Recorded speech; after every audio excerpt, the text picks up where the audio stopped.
So since it is Batman holiday, we got Batman circling around the channel while everybody is in the Batman mood. I thought what better way to make my comeback than to make my classic versus videos.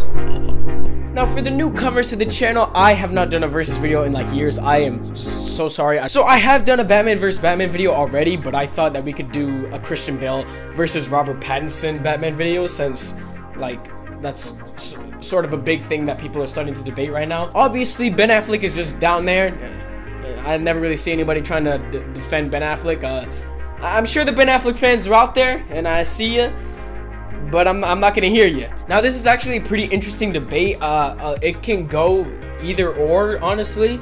And to me, I haven't really gave it a lot of thought until this video came out. Obviously, Christian Bale was my favorite Batman because he was like the only really good Batman at the time, besides like the Arkham Knight Batman, which is like not even human. I mean, how the freak did he beat his entire rogues gallery in a span of 8 hours? Anyways, I'm getting sidetracked like I always do. That's something that really never changes when I make these videos. But anyways, today it's gonna be so good to do this old school intro again. We're gonna be putting together Robert Pattinson's Fist of Vengeance against Christian Bale's The Dark Knight to see who would win in the fight. And just in case you clowns forgot, this is not to put up who's the better actor or who played the better Batman, but to see who would win in a fictional fight between these two fictional characters in a fictional world. Last thing before we start, just like the good old days, we're going to split this up into the 5 categories: strength, endurance, gadgets, intellect, and speed. Now let's get into the video.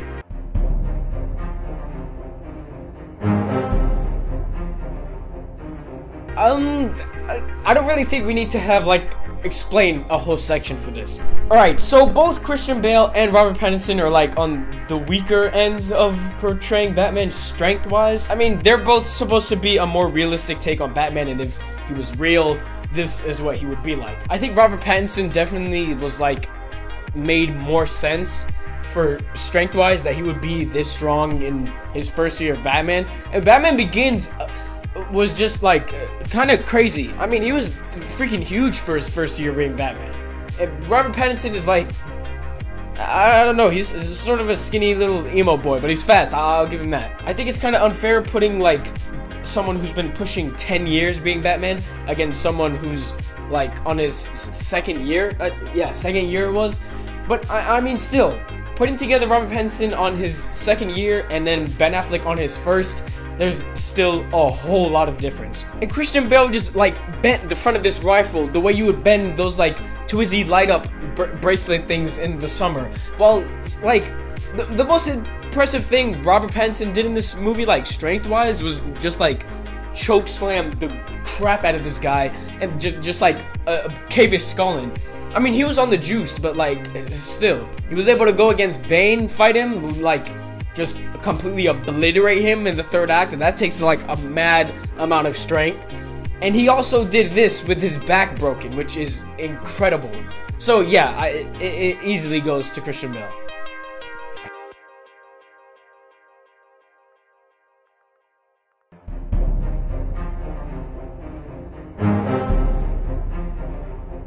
Next up is endurance. This is another one that's pretty hard because on one hand we have stupid plot holes, but I mean those dumb little plot holes are technically canon in that universe, meaning it did actually happen and he survived this stuff.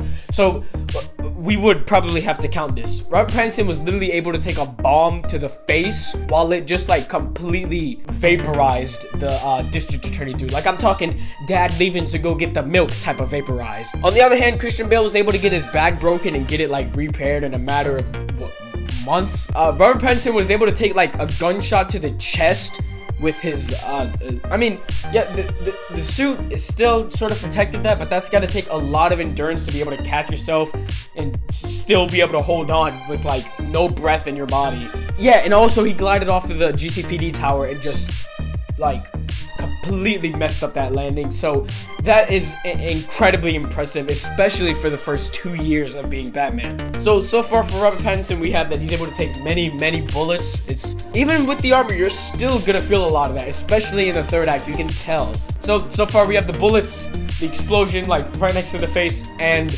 the completely screwed up landing. I mean, I'm pretty sure that's really it, other than him getting roughed up by a couple of thugs. But that's really it.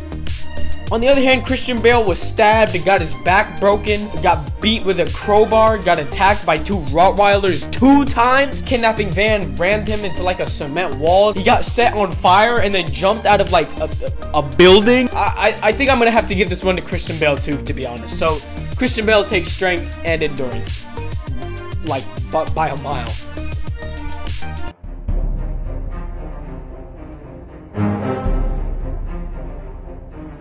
This one really isn't a competition. Robert Pattinson just destroys in this section. I mean, look at Christian Bale. Like, bro, if Robert Pattinson decided to stop and like take a breather after like every punch, then I think Christian Bale would probably win in this section. But no, Robert Pattinson is just way too fast. I mean, this dude was right here, then he was over there, then he was over here. I mean, you see how he gave this man that 2-piece, bro? He does not care. I mean, it is kind of stupid for Batman to just walk inside of a club full of people and just start throwing hands. But I mean, he handled himself very well with how fast he was moving. And I think the speed also contributes to the way he's able to use the darkness, which was perfectly portrayed in this film, especially in the elevator scene. That was just felt like it was ripped right out of a game. And also the way he was able to just completely humble home slice over here before he could even get like one hit on him. That was just crazy. Yeah, Robert Pattinson easily takes this section.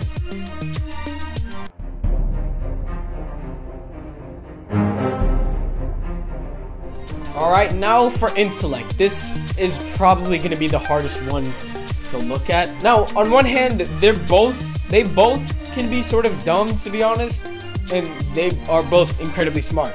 But let's talk about Pattinson first.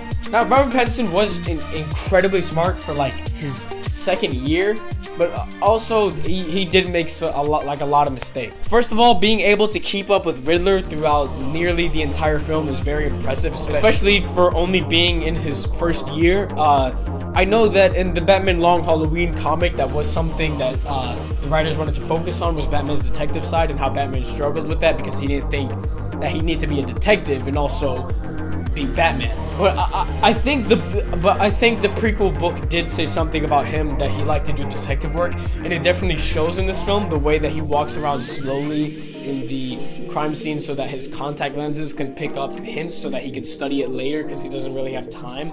And also the way that he knows that the mayor was alive when his thumb was cut off is kind of like crazy. But there is some other stuff, like the fact that he didn't figure out Riddler's plan at the end of the film, which was like right under his nose, and also the URL Rada Alada thing that he couldn't figure out. But those are just like 2 little things that also added to the human side of Batman, which I loved. But it's gonna knock him down when he's in a fight against a 10-year-old Batman. I don't really remember a lot of Christian Bale's work because they didn't really focus on his detective stuff. The only like real detective scene that I remember was when he tried to replicate the bullet that was shot into that wall, which was pretty impressive. But I mean, yeah, Pattinson probably wouldn't have thought of that right off the bat, but his feats are more impressive than Christian Bale's. Oh yeah, and another thing that I completely forgot was the fact that Batman makes all of his stuff in this film.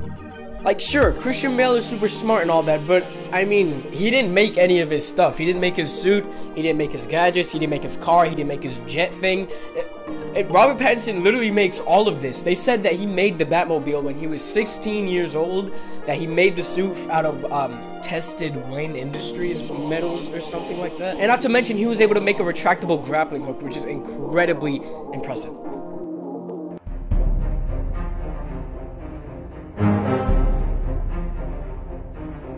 I also think it's safe to say that Robert Pattinson would take this category pretty easily. I mean, the way that he fights and his fighting style is just way more impressive and potent than the way that Christian Bale fights. Yeah, Christian Bale was trained by like the League of Shadows and everything. We've never really seen him do that much ninja stuff in the trilogy. He's mostly like a hard, slow hitter, and that's really it. And not to mention that he took like a few years for break, what, 8 years, and came back and like instantly forgot everything when he was fighting Bane. So I mean, yeah, it's not really that much of a competition. Yeah, I think that's really all I can remember. Robert Pattinson takes this category. So yeah, guys, let's go back to the tally board. Looks like Christian Bale would take strength and endurance, but Robert Pattinson takes everything else. And yeah, he would totally destroy Christian Bale's Batman in the fight. But yeah, guys, that's going to be the end of today's video. I hope you guys enjoyed it, and I'll catch you guys in the next one. Peace.